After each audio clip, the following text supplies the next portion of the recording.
Senator Sanders, greatest national The scientific community is telling us if we do not address the global crisis of climate change, transform our energy system away from fossil fuel to sustainable energy, the planet that we're going to be leaving our kids and our grandchildren may well not be habitable. That is a major crisis. Global climate change. Well, first of all, I'm not a believer in global warming. I'm not a believer in man-made global warming. It could be warming and it's going to start to cool at some point. And, you know, in the 1920s, people talked about global cooling. I don't know if you know that or not. They thought the Earth was cooling.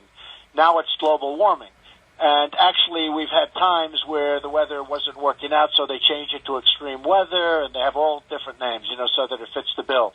But the problem we have, if you look at, you know, our energy costs and all of the things that we're doing to solve a problem that I don't think in any major fashion exists. I mean, Obama thinks it's the number one problem of the world today, and I think it's very low on the list. So I am not a believer, and I will, unless somebody can prove something to me,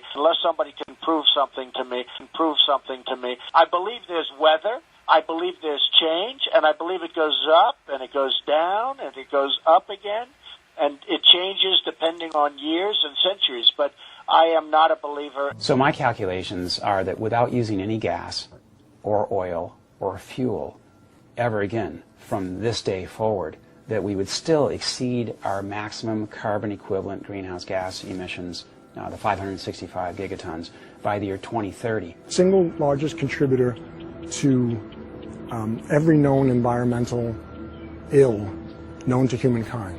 Deforestation, land use, water scarcity, the destabilization of communities, world hunger.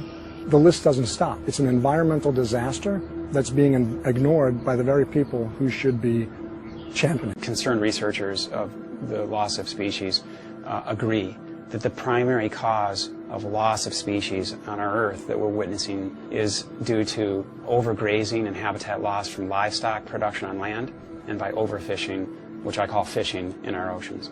We're in the middle of the largest mass extinction of species in 65 million years. The rainforest is being cut down at the rate of an acre per second. This campaign is not about Bernie Sanders. It is not about Hillary Clinton. It is not about anybody else. It is about you.